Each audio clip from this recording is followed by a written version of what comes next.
Me parece súper chévere que tengamos un video de Jordan Peterson hoy. Pasé un poquito de trabajo traduciéndolo al español, porque no me gusta ponerle subtítulos ni nada de eso. Me gusta que lo puedan escuchar en español como tal. Sobre la situación actual y luego podemos profundizar en eso históricamente. Luego nos adentraremos más ampliamente en el tema de América del Sur y Central. Así que danos tus pensamientos sobre Venezuela. Bueno, es una situación muy triste la que estamos viviendo ahora. Comencé mi carrera en Venezuela, en Caracas, en 2005. Estaba estudiando allí Revolución Socialista en Caracas y llegué a la conclusión de que Chávez había llegado al poder y nunca se iría, que es lo que usualmente hacen los dictadores socialistas. Y en ese momento, mis amigos en Venezuela tenían la esperanza de que podrían votarlo fuera. Nunca sucedió, como todos sabemos. Vivimos hoy las consecuencias de décadas de socialismo. Puedes votar por los socialistas, pero no puedes votarlos fuera. Esta es una de las principales lecciones que tienes en Venezuela, especialmente si tienes instituciones débiles.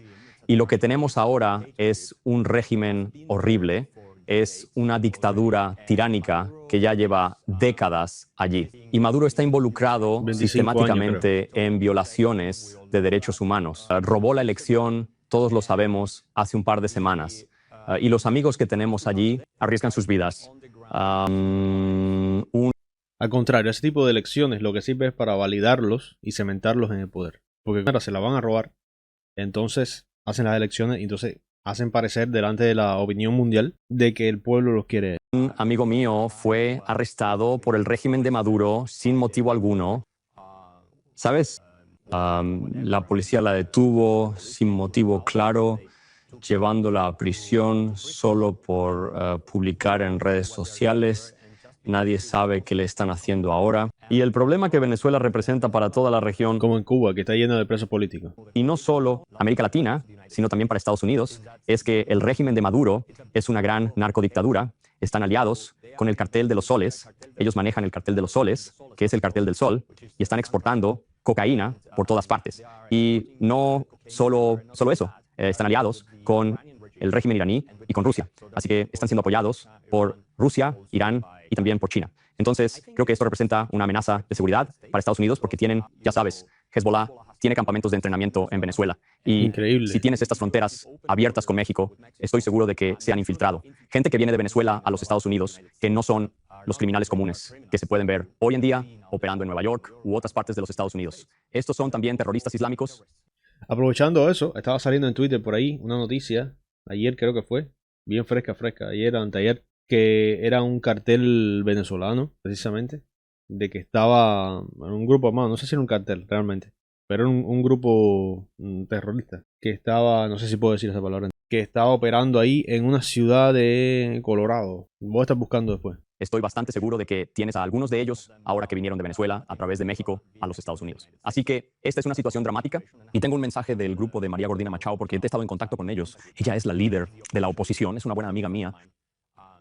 A los medios internacionales están realmente muy molestos por la forma en que la prensa en el mundo occidental ha estado cubriendo todo esto y tienen un doble estándar cuando se trata de dictaduras de izquierda en comparación con dictaduras no de izquierda o de derecha. Y tienes varios periódicos como El País en España, por ejemplo, que han llamado a María Corina Machado una extremista de extrema derecha, lo cual es un completo disparate. Ella está luchando por la libertad y la democracia. Y luego tienes otros medios como el New York Times que también han sido muy parciales. Y me enviaron un mensaje Puro y estoy comunista en usando todas esta partes, plataforma. Y ellos te agradecen, Jordan, por esta entrevista, porque necesitan el apoyo de la comunidad internacional si quieres que ocurra una transición en Venezuela, lo cual parece cada vez menos probable con el paso del tiempo. Entonces, es muy triste y esto está envenenando a toda la región. Y también creo que va a ser un gran problema para Estados Unidos si no presionan lo suficiente para deshacerse de Maduro ahora mismo. Ya está siendo un problema. Personajes y dictaduras como esta en la región ya están siendo un problema creciente. Vemos toda la crisis que hay aquí con este gobierno, que es un gobierno débil. Tenemos la crisis de fentanilo, todas las cosas que están pasando precisamente por la frontera, por la política de frontera abierta, por el descontrol sencillamente que hay en la frontera. Entonces, estamos viendo los resultados. Estamos viendo los resultados, lamentablemente. Esto mismo, una ciudad prácticamente completa en Colorado, una ciudad tomada por estas bandas criminales. Es una locura, es una locura. Está apareciendo esto en Latinoamérica. Cuando me refiero a esto, me refiero a Estados Unidos, ¿eh? Por las razones que ya mencioné. De acuerdo, hay mucho en lo que acabas de decir. Así que déjame desglosarlo pieza por pieza. Dijiste, por ejemplo, que si votas a los socialistas, no puedes votar por la montaña. Probablemente queramos hacer una distinción, o al menos tener una discusión sobre el socialismo versus el comunismo, o una discusión sobre si esa distinción es siquiera razonable. En ciertos países del oeste, los regímenes izquierdistas, los gobiernos inclinados a la izquierda son elegidos y destituidos con regularidad. Canadá tiene un partido socialista, el New Democratic Party, y nunca ha ganado una elección a nivel federal. Y es poco probable que alguna vez lo haga, diría yo, porque nunca parece obtener más del 20% de la población. Pero ciertamente gestionan muchas provincias y, ya sabes, a menudo no catastróficamente, a veces incluso inteligentemente, dependiendo de quién estuviera a cargo, digamos. Así que, y luego, por supuesto, la gente tiende a suponer que países como Suecia, Dinamarca y Noruega son países socialistas, aunque fundamentalmente se adhieren a los principios del libre mercado. Así que... Eso es una falacia que se suele hablar en muchos lugares y a través de muchas personas. Y los cubanos tienen también esa tendencia a caer en esa falacia de que cuando se trata de buscar un lugar donde ha funcionado el socialismo, se suele recurrir a casos de los países nórdicos, como tal. Noruega, Finlandia, Suecia, Dinamarca. Estos lugares precisamente se adhieren a principios de libre mercado, o sea que estos socialistas no son. Lo que pasa es que tienen políticas sociales que a través de los años han funcionado dentro de su nicho, dentro de ahí donde están ellos, dentro de esa región y teniendo en cuenta el tipo de personas, o sea, la sociedad como tal que ellos tienen. Pero en muchos lugares que ya estamos viendo los resultados negativos y después preguntar a los suecos. Puedes ir a Suecia, mira todos los problemas que están teniendo precisamente por políticas de fronteras abiertas, por toda la inmigración ilegal descontrolada que han tenido durante los años. Y eso es un fenómeno que eventualmente vas a tener problemas. Y ya lo están teniendo ellos. ¿Quieres distinguir primero por quizás algunas definiciones? ¿Cuál crees que es la diferencia entre un país socialista y un país comunista?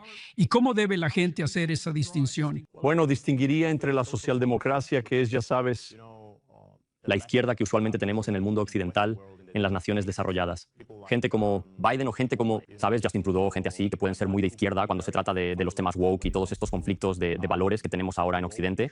Y creo que ellos son responsables de respaldar una ideología que terminará destruyendo a Occidente si tienen éxito al final. Pero no son estos socialistas revolucionarios que tenemos ahora en América Latina o que solíamos tener en el mundo occidental durante la Guerra Fría. Como los que tenías en Italia y Francia, los tenías en Alemania, tenías grupos terroristas que estaban luchando contra el establecimiento, siendo financiados por la Unión Soviética y demás. Así que haría una distinción ahí. Y también, si tienes países con instituciones más sólidas, incluso dentro de América Latina. Hay mucha gente que dice, pero estás cayendo en una falacia de que, por ejemplo, los gobiernos como izquierdistas extremos, digamos, estos de los últimos tiempos, como administración Biden-Obama y muchos otros, ellos no son comunistas. Es una falacia decir, es verdad, hasta cierto punto no son comunistas, no son socialistas, pero tienen políticas que permiten todo el progresismo moderno, toda la agenda esta moderna, que sí incentiva y dentro de ellos están colados los comunistas como tal. Entonces afloran todas estas cosas precisamente. Nunca logran su objetivo de concentrar el poder en sus propias manos. Un buen ejemplo de ello es Chile. Tuvimos un referéndum constitucional hace un par de años y la izquierda propuso una constitución muy radical, pero al mismo tiempo una constitución comunista.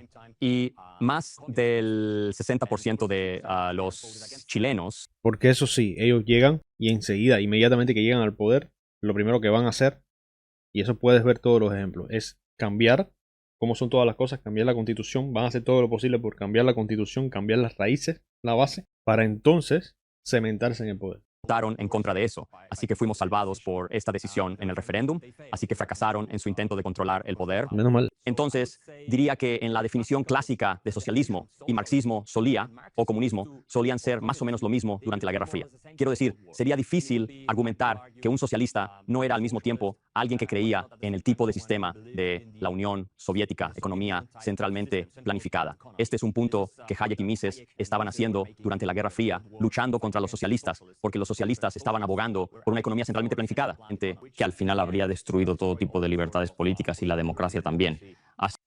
Chile, o sea, los lugares más alejados del socialismo que ha habido como tal en Latinoamérica han sido los más exitosos. Chile siempre fue un bastión de la libertad, pero no solamente eso, la prosperidad. Chile y durante mucho tiempo Argentina. Así que Yo distinguiría más, como he dicho, entre los socialdemócratas. Y dentro de los socialdemócratas también hay personas más extremas que otras, y los socialistas y comunistas. E incluso si algunos partidos políticos tienen el nombre de socialista, hoy en día son más como socialdemócratas que verdaderos socialistas que se inspiran al 100% en la doctrina marxista y leninista que seguían en los tiempos de la Guerra Fría. Así que esa es una distinción que haría. Así que lo que podríamos decir, solo para aclarar esto más para todos los que están viendo y escuchando, es que en países como, creo que los países escandinavos son probablemente el mejor ejemplo de esto. Lo primero que debemos señalar es que son países relativamente pequeños y hasta hace poco eran relativamente homogéneos étnicamente, y eso hace que la gobernanza sea más sencilla. Los sistemas simplemente no son tan complejos porque hay menos gente y hay más de un consenso Exacto. implícito sobre Es lo qué que es decía arriba yo ahorita. y qué es abajo, digamos. Pero los países escandinavos como Canadá, los socialistas clásicos eran realmente personas de mercado libre. Si se considera todo, creían en la propiedad privada más o menos, pero estaban más interesados que los libertarios o los conservadores en producir una red de seguridad social amplia e inclusiva. Por lo que la mayor parte de la acción política en Canadá tenía que ver con la expansión de la red de seguridad social. Y eso era lo que los izquierdistas y los tipos de sindicatos laborales estaban impulsando con cierto grado de éxito. Y la distinción que estás trazando, y te referiste a un par de economistas austríacos, Hayek y Mises, es que los comunistas van por la ruta de una economía planificada completamente desarrollada y no están a favor de la propiedad privada. Creen que un mercado libre, sin restricciones, termina concentrando el poder económico en manos de un número muy pequeño de personas y que reemplazar eso con una economía planificada solucionaría ese problema, lo cual ciertamente... Yo siempre he estado a favor del gobierno pequeño, la idea del gobierno lo más pequeño posible. Ahora, eso va a ir mutando conforme las necesidades de la sociedad que van a ir apareciendo dentro de 5 o 10 años, con el tema de la automatización y que cada vez haya menos necesidad precisamente de mano laboral humana. No lo hace y no puede hacerlo. Y sé que los austriacos a los que te referiste también argumentan que una economía planificada es algo que atrae a personas que son muy presuntuosas en su intelecto, porque la fabricación de cualquier artículo de consumo, vamos a decir, o materia prima, para el caso, es compleja casi más allá de, es compleja más allá de la comprensión, a menos que tengas un sistema de precios distribuido para tomar decisiones inteligentemente racionales. Tu economía eventualmente se detendrá a un paro cataclísmico. Exactamente lo pienso como un problema computacional, ¿verdad? Es que y creo que esto encaja muy bien con la línea de pensamiento del economista austríaco, es como si quisieras tener una red distribuida de computación, cada persona calculando su propia jerarquía de valores, cada persona con la vista en los detalles de su situación local. ¿Quieres distribuir y permitir decisiones descentralizadas o concentrar el poder en pocos que no pueden saber todo? El Comité Central Soviético, por ejemplo, tomaba alrededor de 300 decisiones de precios al día. Usualmente, y los que estamos más del lado opuesto al comunismo, a las ideas socialistas como tal, los que pensamos que el gobierno debe ser lo más chiquito posible, lo más pequeño posible, por eso entendemos de que, y siempre ha funcionado así, de la manera que mejor ha funcionado, ha sido así, ha sido dejando que el mercado se regule a sí mismo, ¿no? Estos ya son conceptos un poco más avanzados en cuanto a economía y todo esto, pero por lo general es así. Ahora siempre hay que poner una serie de reglas, digamos, que logren acomodar todo dentro de eso, ¿no? Pero sí, va a tener que ir mutando y esto es una cosa que no se habla mucho. Por eso a mí me gustaba también Robert Kennedy, el candidato que ahora se unió a la campaña de Trump como tal, que estaba como independiente, porque él hablaba términos y hablaba de cosas que generalmente no se hablan. Los políticos estos están en una payasada enorme entre ellos y no están hablando de las cosas como son ahora mismo y los peligros, no los peligros, pero los temas que urgen para las próximas décadas. Pero hoy Kenneth sí estaba hablando con una de esas cosas y me gusta mucho que se esté uniendo a la campaña de Trump. Me parece que es una buena adquisición para esa administración. He dirigido empresas donde hemos intentado fijar el precio de nuestros productos. Y fijar solo un precio es casi imposible. Hay que hacerlo en conjunto con el mercado. No sabes cuánto vale algo. Lo mejor es descubrir cuánto están dispuestas a pagar las personas por ello. Exactamente. Eso es muy, muy, muy importante. ¿Cómo tú determinas lo que vale esto?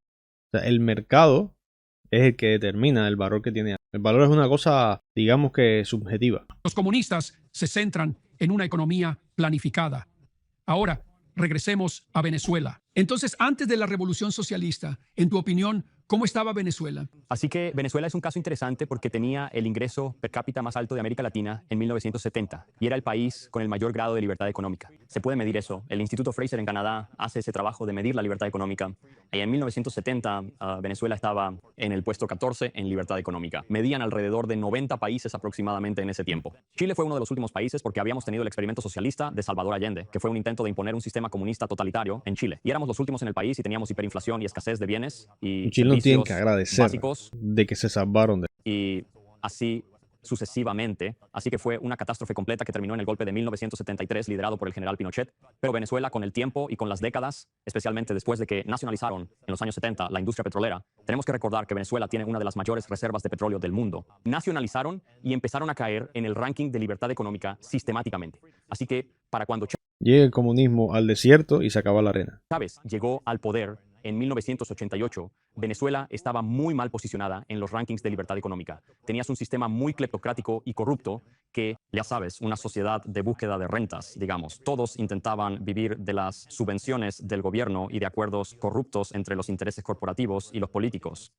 Y Chávez fue elegido. Había sido un soldado que intentó un golpe de Estado en 1992 contra Carlos Andrés Pérez. Así que era un golpista, lo que llamamos un golpista en español. Así que alguien que trató de derrocar a un presidente democráticamente elegido y establecer Y después critican a Pinochet y todas estas cosas.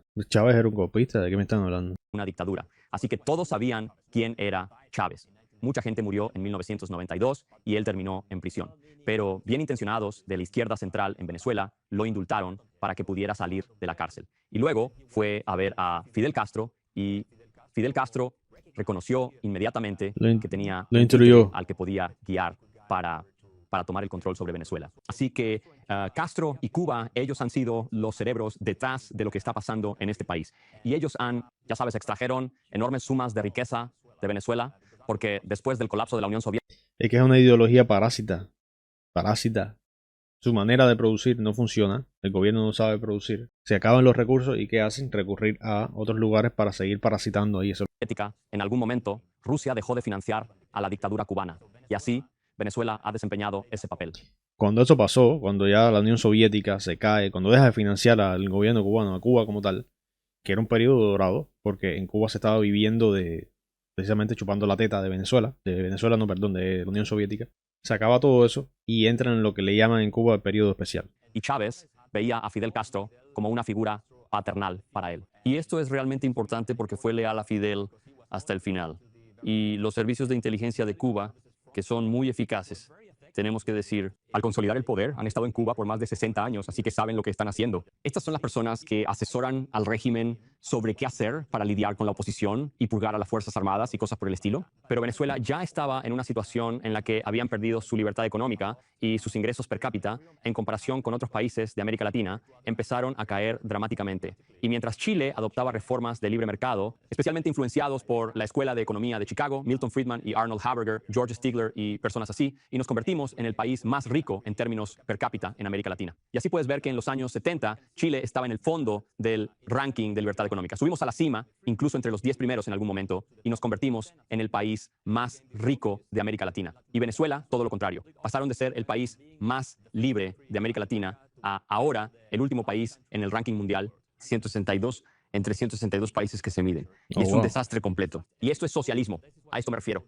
Entonces, los países nórdicos son realmente los principales Y aún así, ¿cómo hay tantas personas que pueden defender eso? países en términos de libertad económica. No son realmente países socialistas. Y recuerdo a Bernie Sanders diciendo esto todo el tiempo y recibió una respuesta. Creo que fue el primer ministro de Suecia quien le dijo, en Suecia el impuesto corporativo es más bajo que en EU, igual en otros países nórdicos. No somos socialistas. Entonces, lo que hacen es que graban fuertemente los ingresos personales, ¿verdad? Y esto no me gusta porque tienes mucha fuga de capital humano, personas que están muy calificadas, que se van a los Estados Unidos o a otras partes. Pero aún así, son países muy productivos y tienen grandes grados de libertad económica. Y la libertad económica significa libre comercio, moneda estable, protección de los derechos de propiedad, tamaño razonable del gobierno y así sucesivamente. Así que es la socialdemocracia, como el tipo de socialdemocracia de Anthony Giddens, lo que Tony Blair y Bill Clinton defendían en su momento, o el canciller alemán Gerhard Schröder, quien hizo todas las reformas en Alemania, permitiendo que Alemania en los años 2000 experimentara un auge, un boom económico del que Merkel se benefició. Bien, entonces, pero aquí lo que tenemos son experimentos extremos de la extrema izquierda que son muy anticapitalistas. Y lo que ves en Venezuela ahora es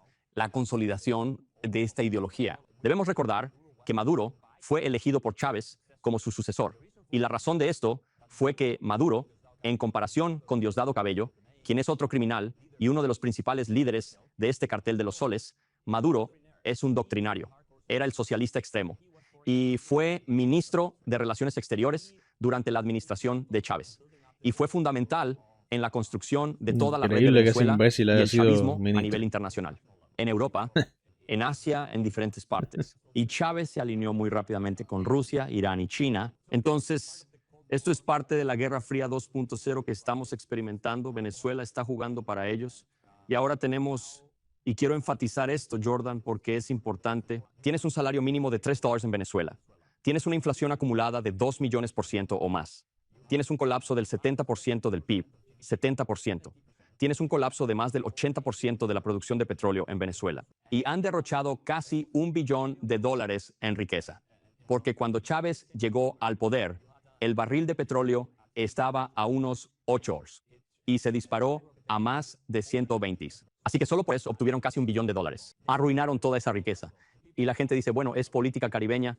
Este es el resultado del socialismo, donde los socialistas implementan este sistema y, de nuevo, no me refiero al estado de bienestar nórdico, que no es socialismo real al menos, en lugares como Alemania Oriental durante la Guerra Fría. Era notablemente pobre en comparación con Alemania Occidental. Ejemplos conocidos incluyen Corea del Norte y del Sur, pero es importante recordar que Fidel Castro, Cuba y Rusia, Vladimir Putin e Irán, Hezbollah, están detrás de Maduro. Debo enfatizar esto porque esto no es solo un problema venezolano.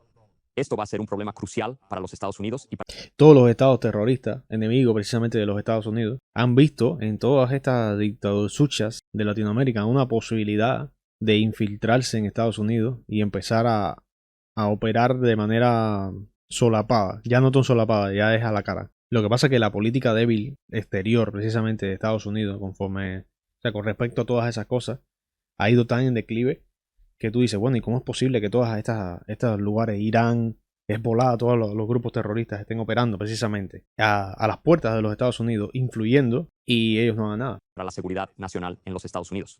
Bueno, vamos a profundizar en eso. Una de las otras, entonces, hay cuatro cosas que me gustaría cubrir mientras seguimos adelante. Quiero hablar más sobre la oposición en Venezuela y qué piensas que las personas fuera de Venezuela pueden hacer para ayudar a la oposición. Quiero hablar sobre la vida cotidiana del venezolano típico ahora. Quiero hablar sobre a dónde fue ese $1 billón.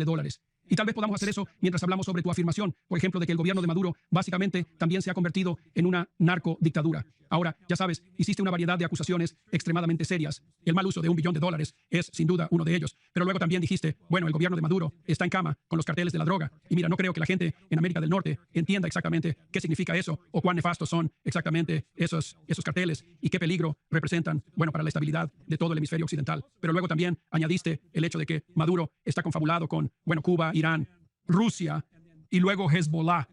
Y esto es mucho para que la gente lo dijera porque suena como un guiso generado por un teórico de la conspiración en cierto sentido, ¿no? Porque casi no hay nada malo de lo que no estás acusando al gobierno de Maduro de participar. Así que lo más fácil para un oyente es simplemente negar todo eso. Así que deberíamos analizar esos asuntos uno por uno. Creo que lo que más me intriga para empezar, hagámoslo en este orden. ¿Qué demonios pasó con $1 billón? Es una cantidad impresionante de dinero. ¿Dónde crees que fue a parar la mayor parte de ese dinero, considerando el colapso del 70% en el PIB y la reducción del 80% en la producción de petróleo? Todos en Venezuela son pobres y, sin embargo, entraron billones. Entonces, ¿quién crees que se llevó ese dinero y qué están haciendo con él? Así que parte del dinero financió algunos programas sociales muy existencialistas en algún momento durante la administración de Chávez. Pero gran parte de él se destinó a financiar grupos revolucionarios y partidos políticos por toda América Latina. Tenemos que recordar que la visión de Castro, la cual es la figura importante, creo. Es lo que hacen desde el principio, con lo que hacía Castro. Era tratar de influenciar o crear grupos revolucionarios, entre comillas, en muchas otras regiones. Incluso en África lo hicieron. Aquí, la visión de Castro era expandir la revolución por toda América Latina. Y Expandir la revolución, expandir el socialismo. en su cosmovisión. Lo que él estaba haciendo, lo creas o no, es la obra de Cristo en la tierra, trayendo el paraíso aquí. Castro, educado por jesuitas en Cuba, decía esto muy en serio. Y él creía que el capitalismo y, ya sabes, la democracia liberal y el individualismo eran raíces de corrupción. Cristo fue el primer revolucionario comunista. Y esto es, por cierto, algo muy similar a lo que Oye, dijo si estás ahí, déjame follow, no seas tacaño. el Papa Francisco en algún momento, cuando argumentó que fueron los comunistas quienes pensaron como los cristianos. Lo dijo literalmente el Papa Francisco, que es jesuita. Y Castro prometía crear esto, pero tenía que ser un proyecto expansionista. Entonces, cuando Chávez llegó al poder y tenía todos estos recursos en sus bolsillos, muchos de ellos fueron a Cuba, por supuesto, para sostener la isla. Pero luego comenzó a apoyar diferentes regímenes o movimientos y organizaciones terroristas en toda América Latina. En algún momento tuve esta conversación con el Y en expresidente África. Álvaro Uribe, quien también es un buen amigo. En algún momento me dijo que yo era el único presidente no izquierdista, no socialista en la mayor parte de América del Sur. Y es cierto, y todos estos regímenes, incluso la dinastía Kirchner, la dinastía en Argentina, la corrupta dinastía Kirchner, hay algunos... Y préstamos especiales del gobierno venezolano cuando necesitaban dinero. Robaron mucho dinero. Los chavistas y sus familias tienen miles de millones de dólares en cuentas bancarias en Europa, en Estados Unidos, en distintas zonas, y es increíble. Viste Ferraris en Caracas. Mientras la gente se moría de hambre, casi 8 millones de personas han dejado Venezuela porque no encuentras cosas para comer. 8 millones es un cuarto de la población que ha abandonado el país por la situación desesperada. Y tienes más del 80% de tasa de pobreza. Y así, gran parte del dinero, como dije, se destinó a financiar todos estos movimientos, pero también dentro de Venezuela. Comenzaron a crear un ejército paralelo, los círculos bolivarianos. Chávez muy temprano entendió, probablemente porque Castro le aconsejó hacerlo, que necesitaba tropas paralelas para contener cualquier amenaza que pudiera venir desde dentro del ejército. Y tenía razón. En 2002, el ejército llevó a cabo un golpe contra Chávez. Y Chávez fue detenido, fue encarcelado. Pero luego, algunos generales lamentaron la decisión de deshacerse de él y reinstalaron a Chávez. Y luego él, por supuesto, usó el músculo de los servicios de inteligencia de Cuba para purgar al ejército tanto como pudo, pero nunca estuvo totalmente seguro de que no había traidores dentro del ejército. Entonces creó los círculos bolivarianos, que están armados, y estos son los chicos, por cierto, que ves hoy en día en los videos atacando a los venezolanos de la oposición que solo están protestando en las calles. Puede ser Y les están represiva. disparando, los están arrestando y torturando. La mayoría que hace el trabajo sucio son estos, círculos bolivarianos. ¿Cuál es el volumen? Hablemos de ello. Al final lo que hacen ellos es encargarse desde el principio de automatizar, digamos, la forma de control sobre el país. O sea, ellos se encargan porque hay cierto nivel de... Hay un punto que ellos no pueden controlar. Y es muy evidente que lo hagan con las Fuerzas Armadas, precisamente. Porque a la opinión pública internacional eso, o sea, no les conviene. Quedan mal delante de la opinión pública internacional. Entonces, ellos se encargan de divide y vencerás, ¿verdad? Y entonces dentro de la misma población ellos se regulan a sí mismos porque poco a poco van lavando el cerebro de la población, de la gente. Pasemos de eso. Has tenido en cuenta parte del gasto. Mucho ha desaparecido en bolsillos de políticos corruptos. Ves lo mismo con el liderazgo palestino. Todos terminan con miles de millones en sus cuentas, sacrifican a su gente y a menudo viven en otros lugares. Así, la redistribución socialista de la riqueza significa que todos son más pobres de lo que solían ser, excepto la pequeña Exacto. Ellos cumplen su objetivo. Todos son iguales. Todas las personas eventualmente son iguales. Igual de miserables. minoría de personas que tienen poder, excepto la pequeña minoría de personas que tienen poder en lugar de los malvados capitalistas y tienen riquezas incalculables a su alcance. Y también dijiste que el dinero se distribuyó por América del Sur y América Central para desestabilizar y promover la revolución y tal vez en otras partes del mundo también. Bien, entonces, y que puedes gastar una enorme cantidad de dinero haciendo eso y causar una gran cantidad de problemas. Y también señalaste que eso ha sido ayudado y facilitado por los, ¿cómo los llamarías? Idiotas útiles de los medios Tontos occidentales. útiles. Y así que volveremos a eso. Vamos a otro elemento de la corrupción. Los que apoyan precisamente las revoluciones socialistas, hay dos extremos. Están los ricos, una gran parte de los ricos que están arriba y les gusta estas ideas porque no les gusta el gobierno de turno y demás, y fantasían con estas ideas a lo mejor, y al final son los que ponen el dinero para que pasen todas estas revoluciones, entre comillas. Y en gran parte, la otra parte son los sectores más bajos, la gente más pobre, que sencillamente no piensan en que ellos mismos pueden salir de ese estado, y entonces quieren que el estado les subvencione y le dé muchas ayudas. ¿Quiénes son los que menos apoyan este tipo de revoluciones? La clase media. ¿Y sabes por quién se determina lo bien o mal que puede estar un país? Por la clase media. Y es que describiste a Maduro como un narco, el régimen de Maduro como una narcodictadura. Entonces habla con todos, si pudieras, un poco sobre el papel de los carteles en Centro y Sudamérica, porque eso no es algo que se entienda bien en Norteamérica en absoluto. Bueno, por cierto, la gente que piensa que estoy inventando estas cosas, pueden googlearlo, está todo en línea. Esto es, puedes ver en medios muy serios, puedes leer artículos sobre esto. Así que los Estados Unidos, ellos saben sobre esto, sobre la conexión con Irán, sobre los carteles de la droga y así sucesivamente. Pero, ya sabes, ahora en América Latina, porque esto incluye México, tenemos un problema. Y es que cada vez más los carteles están tomando el control de la política y no necesitas hacer la revolución. Y en realidad, esto es realmente interesante. Chávez solía ser un defensor de lo que él llamaba socialismo del siglo XXI. Eso es de lo que solía hablar. Estamos haciendo socialismo del siglo XXI. Entonces, ¿qué significaba eso? Después de la caída del muro de Berlín, vinieron todos juntos a Brasil, ya sabes, el foro de Sao Paulo con Lula y demás. Y dijeron, está bien, vamos a usar la democracia. Vamos a usar la democracia para crear el sistema socialista. No vamos a luchar necesariamente una guerra revolucionaria, pero vamos a utilizarlo para llegar al poder y luego, una vez que estemos allí, estableceremos nuestro sistema. Y nunca nos iremos si podemos evitarlo. Nos quedaremos. ¿De acuerdo? Así que los carteles han jugado un papel importante en esto porque en algún momento Chávez los necesitó y les ofreció refugio a los carteles colombianos de los ataques de la administración de Uribe. Involucrarse y entrarían en territorio venezolano y Chávez los protegería. Y el ejército colombiano no podía entrar en territorio venezolano porque eso probablemente habría significado guerra con el ejército venezolano. Entonces empezaron con eso. Y los carteles también empezaron a canalizar dinero al régimen. Y en algún momento, el régimen mismo, especialmente con Diosdado Cabello, alto cargo en el régimen, administración de Maduro, se convirtió en un jefe de cartel. Ahora tienes regiones en Venezuela, pero también en México. En México, por ejemplo, el 30% del territorio mexicano está controlado por los carteles. 30%. Es una locura lo que se ha desatado ahí. En México, y hoy en día, no solamente los mismos narcos, los narcocarteles, también tienen otra fuente de ingreso que es increíblemente beneficiosa, que digamos que son el tráfico humano. ¿Sabes cuántas personas quieren ingresar a los Estados Unidos? Y los carteles tienen el control de todo esto. Entonces tienen que pagarle precisamente a los carteles. Y ellos se dividen en las regiones de ahí de la frontera y de demás. En Venezuela hay regiones completas, estados completos que están siendo gobernados por los carteles, ¿de acuerdo? Y ahora tenemos un país como Chile, que solía ser un país seguro, como el país más avanzado. Los carteles están tomando el control de regiones completas del país con sus armas y demás. Ahora Increíble. estos carteles nuevamente tienen conexiones con Hezbollah, trabajan con ellos. Y Para Hezbollah colmo. está creando ahora en Bolivia, que también es una administración de izquierda y que es un gran productor de coca, Bolivia.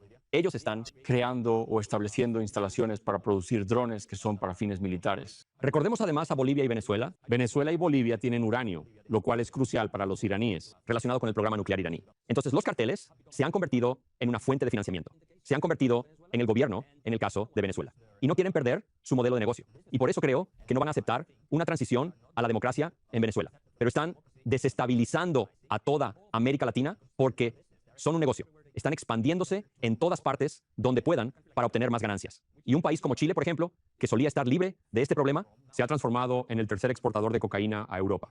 Debido a nuestra integración global, No, wow, tenemos no sabía numerosos eso. acuerdos comerciales. Y con barcos que van a todas partes, prácticamente no hay control en las fronteras. el narcotráfico de Perú y Bolivia cruza la frontera norte y se despacha desde puertos chilenos hacia Europa y otros destinos. Y así esto está corrompiendo todo en América Latina.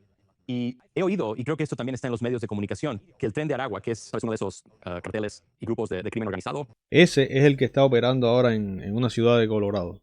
Se me olvidó el nombre, voy a buscar ahí en Twitter. también está operando en Nueva York y otras ciudades de los Estados Unidos. Por supuesto, ¿por qué no? Quiero decir, si es fácil entrar a los Estados Unidos, es un mercado enorme. ¿Por qué no? Entonces, este es el problema. Nos estamos convirtiendo en una región narco o una región controlada por los narcos y los políticos están trabajando para los narcos. Y el problema con esto es que Es impensable de que los Estados Unidos hayan dejado todo esto a sus narices y no han hecho nada. Y es una relatividad moral y quedar bien con todo el mundo y una política de mierda que realmente no se puede entender. No se puede entender de que hoy en día tengamos a toda esta gente operando en la región, influyendo en los Estados Unidos y no se haga nada. 3 países no les importa esto. Solo usan los carteles a su conveniencia. Por eso, los primeros en reconocer el fraude de Maduro, diciendo que fue democráticamente elegido, fueron China, Rusia e Irán. Esto no es una coincidencia. Bien, hablemos de algo más práctico y psicológico por un momento. Muchas personas que están viendo y escuchando se preguntarán, al menos en algún rincón de su imaginación, ¿por qué demonios deberían preocuparse? ¿Sabes qué? Hay muchas cosas que están afectando al votante estadounidense típico en este momento. La situación en los Estados Unidos está lejos de ser estable. Yo diría lo mismo sobre Canadá. Hay muchas catástrofes y catástrofes inminentes de las cuales preocuparse. Y lo que suele suceder es que cualquier cosa relacionada con América del Sur y Central toma un segundo plano. Pasa a un segundo plano, por decirlo menos. Así que, al conocernos en Chile, Cuando debería ser lo más importante porque claramente está a las estabas puertas de los Estados interesado Unidos. en seguir esta conversación, al igual que yo. ¿Qué les dirías a las personas de Estados Unidos, Canadá y otras partes del mundo sobre la importancia de lo que está ocurriendo en América del Sur con China, Irán y Rusia y los carteles? América del Sur siempre ha sido una región inestable desde la perspectiva del noroeste. En algunos sentidos, esto es lo habitual. La Guerra Fría se ha estado librando de una manera similar a esta durante tanto tiempo como puedo recordar. ¿Qué es lo que quieres llevar a la atención de la persona típica en Canadá y Estados Unidos con respecto a lo que está sucediendo en el sur y por qué deberían preocuparse? Bueno, ya sabes, la cosa es que Estados Unidos solía preocuparse mucho por América Latina. Mucho. Durante la Guerra Fría, intervinieron en todos los países para evitar que se convirtieran en países comunistas y alineados con los soviéticos, porque la KGB en aquel entonces tenía la teoría de que la Guerra Fría se ganaría en el tercer mundo, básicamente. Y Henry Kissinger, por ejemplo, cuando Salvador Allende en Chile fue elegido en 1970, fue el primer presidente marxista democráticamente elegido en la historia. Y Henry Kissinger dijo, y lo estoy citando literalmente, la elección de Allende es la mayor amenaza que ha ocurrido en el hemisferio occidental en mucho tiempo. Él entendía que esto podría tener un efecto dominó. Otros países seguirían, no solo en América Latina, sino también en Europa. Pero ahora tienes otro problema. Estados Unidos, después del 11 de septiembre, el país se olvidó completamente de América Latina. Ya no existimos. Está bien para ellos en términos de política exterior, y no estoy exagerando realmente. Si el 11 de septiembre no hubiera sucedido, creo que la historia de... Pero a la par de lo que dice él, Cuba siempre, de cierta forma, no le prestaron mucha atención. Y es el que más ha influido en toda la región. Desde la época de Fidel Castro, sobre todo, ¿no? Fue el que se encargó de exportar toda esta ideología.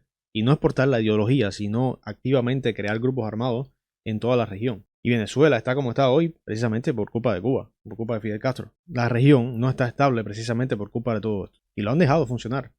Incluso desde la época que dice él que Estados Unidos se encargaba activamente de que estos grupos armados no estuvieran, pues hoy por hoy estamos así por eso. América Latina sería completamente diferente ahora mismo. Entonces se olvidaron de nosotros y ahora tienen a Rusia y tienen a China y tienen otros problemas que parecen más importantes que América Latina.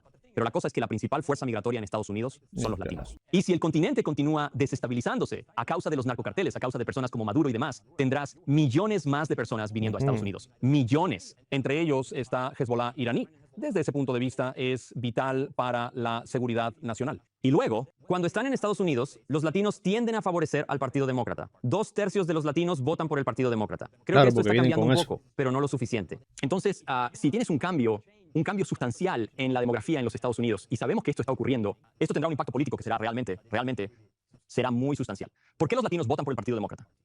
Cuando emigramos a los traemos nuestras creencias. No es como si al llegar amáramos a Jefferson. Sin función. Favorecen al estado de bienestar y las ayudas gubernamentales. Y no estoy diciendo que todos son personas muy trabajadoras. Y quiero decir, no podemos quejarnos. Y la mayoría de la gente odia a Maduro. Por eso yo les digo, hay que cambiar esa Pero el punto es manera que de pensar. Si yo fuera estadounidense, me preocuparía de que el paisaje cultural en mi país cambiaría tanto debido a esta fuerza migratoria que está llegando a Estados Unidos, que en algún momento será políticamente inmanejable para alguien que quiera mantener a su país como era en términos de, ya sabes, las ideas, la institución, el gobierno limitado y así sucesivamente. Entonces, cuando hablan de los estados morados, personas que se mudan de California a Texas, por ejemplo, y les dicen, no voten por aquello de lo que huyeron, ¿no? Así que, pero es lo mismo con los latinos que van a Estados Unidos. Es la minoría más grande. Y es realmente importante tener una región estable para que no tengas esta afluencia de personas entrando quieren primero en tu país, pero además, que los inmigrantes ilegales, los inmigrantes en general empiezan. América Latina es crucial en esta guerra mundial, porque las cadenas de suministro se están desglobalizando. Sin tener ciudadanía, estoy hablando. ¿Sabes? Tienes esta guerra comercial en curso con China y necesitas países donde puedas producir tus cosas. China está adquiriendo materias primas en América Latina,